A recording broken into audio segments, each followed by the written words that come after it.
आज का हमारा वचन है पाम संडे। जो आज पाम संडे क्यों मनाया जाता है और उसका मीनिंग क्या है दोस्तों?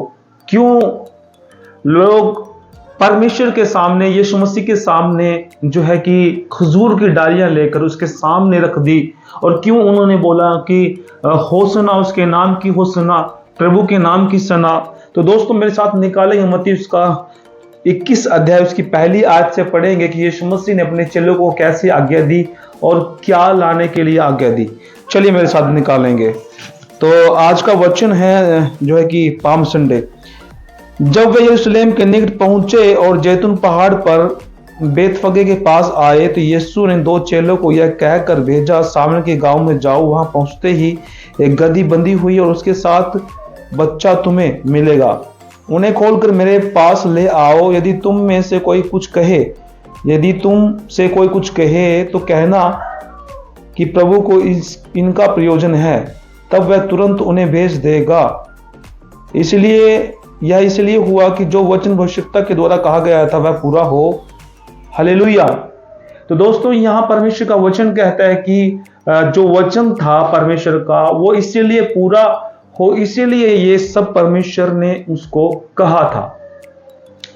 अब यहां हम देखते हैं कि जब यीशु मसीह यरूशलेम के अंदर निकट आए और जैतून पहाड़ पर बेतफगे के पास पहुंचे, तो यीशु मसीह ने अपने चेलों से कहा कि जाओ, इस सामने के गांव से जाओ कि वहां जा करके गदही को लेके आओ, उसके साथ उसका बच्चा भी होगा और उसको ला करके मेरे पास लाओ। तो जब कोई तुमसे पूछे कि ये किस लिए क्यों लेकर जा रहे हो, तो प्रभु कहना कि प्रभु को इसका प्रयोजन है। और यहां आगे कहता है कि परमेश्वर का वचन 21:4 में, मत्ती 21:4 में कहता है कि यह इसलिए हुआ कि जो वचन भविष्यवक्ता के द्वारा कहा गया था वह पूरा हो। हालेलुया। यहां जो वचन था वो भविष्यवक्ता के द्वारा पूरा हो, वो इसीलिए परमेश्वर का वचन जो है, जो यीशु मसीह ने उसके पास भेजा गधी को लाने के लिए, और गदही का बच्चा भी साथ में लेकर के आ गए। हालेलुया। तो दोस्तों यहां जब यीशु मसीह के पास वो गदही को लेके आए, तो यहां देखते हैं, हम आगे वचन को देखते हैं। सिय्योन की बेटी से कहो, देख तेरा राजा तेरे पास आता है, वह नम्र है और गधे पर बैठा है, वरन लादू के बच्चे पर बैठा है। हालेलुया। तो दोस्तों यहां परमेश्वर का वचन हमें सिखाता है कि गधा एक ऐसा प्रतीक है जो हारा हुआ, थका हुआ, और दोस्तों वो नम्रदीन जीरो है, और वो अपने काम को बेखूबी तरीके से कर रहा है, ईमानदारी के साथ। उस पर बैठकर परमेश्वर ने जो है कि जब यरूशलेम के अंदर आए, तो लोग खजूर की डालियां लेकर परमेश्वर के सामने जो है कि होसना के नारे लगाते हुए उसके सामने आए, और उसके नाम की महिमा करते हुए उन्होंने क्या किया, खजूर की डालियां।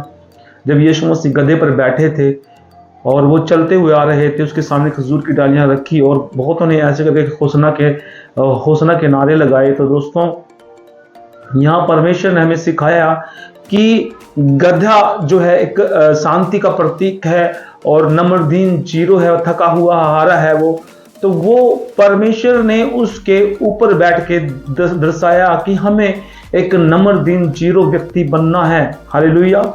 एक नम्रदीन जीरो व्यक्ति बनना है दोस्तों, परमेश्वर ने हमें सिखाया। और आगे ये कहता है कि 6 आयत में, जैसा चेलों ने जाकर जैसा यीशु ने उनसे कहा था वैसा ही किया, और गदही और बच्चे को लाकर उन पर अपने कपड़े डाले और वह उन पर बैठ गया। तब बहुत से चेलों ने अपने कपड़े मार्ग में बिछाए, और अन्य लोगों ने पेड़ों से डालियां काटकर मार्ग में बिछाई। जो भीड़ आगे जाती और पीछे चली आती थी, पुकार कर कहती थी कि दाऊद की संतान को होसना, धन्य है वह जो प्रभु के नाम से आता है, आकाश में होसना।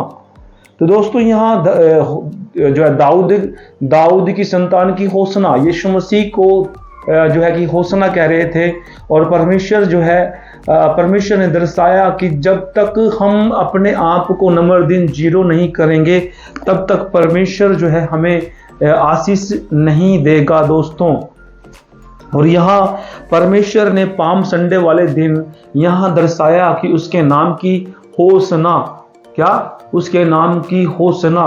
दोस्तों लोगों ने जो है कि खजूर के पेड़ से पत्ते जो है उसकी टहनियाँ जो है कि तोड़कर उसके सामने बिछाई और उसके नाम की दाऊद की संतान की होसना कह करके उसको सम्मानित किया, उसका धन्यवाद किया, उसके नाम की महिमा की परमेश्वर की। तो आज हमें भी जो है पाम संडे वाले दिन उसके नाम की होसना करनी है और उसके नाम को धन्य करना है। उसका नाम ऊंचा पवित्र है। और गधे को ही परमेश्वर ने क्यों चुना? घोड़े को भी चुन सकता था, वो हाथी को भी चुन सकता था, वह भैंसे को भी चुन सकता था, बैल को भी चुन सकता था दोस्तों। और अच्छे से अच्छे अगर हम देखते हैं जो है कि किसी मृग को भी चुन सकता था दोस्तों, लेकिन गधे को ही क्यों चुना परमेश्वर ने? ये सवाल आज हम पर जो है कि हमें एक सवाल जो उठता है कि यीशु मसीह ने गधे को ही क्यों चुना? गधे को इसलिए चुना दोस्तों, गधा कभी जो है कि अपने काम को ईमानदारी से करता है और वो परमेश्वर इसलिए बैठे कि जितने भी पशु थे उसमें गधा एक सबसे छोटा और जो है कि सबसे ज्यादा काम करने वाला। उसको मारते भी हैं, कूटते भी हैं, पीटते भी हैं, फिर भी वो बहुत सारा काम करता है बिना कुछ करे दोस्तों, थका हारा हुआ और शांति के साथ वो बहुत ज्यादा काम करता है। इन सब से काम करता है। जिसका मैंने पशुओं का नाम लिया उनको भी चुन सकता था, लेकिन परमेश्वर ने गधे को इसीलिए चुना क्योंकि वो शांति का प्रतीक था।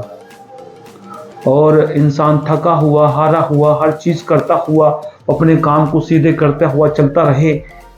ऐसे ही परमेश्वर ने गधे को शांति का प्रतीक माना और गधे को चुना दोस्तों। और प्रभु यीशु मसीह के सामने लोगों ने होसना के नारे लगाए। आज हमें भी उसके नाम को होसना के नारे लगाने। आज पाम संडे जो आज का दिन है, प्रभु यीशु मसीह आप सबको आशीष दे, बरकत दे और खुदा अनुग्रह करे आप लोगों पर। खुदावंद यीशु मसीह की सिताइश हो, खुदावंद यीशु मसीह की महिमा हो।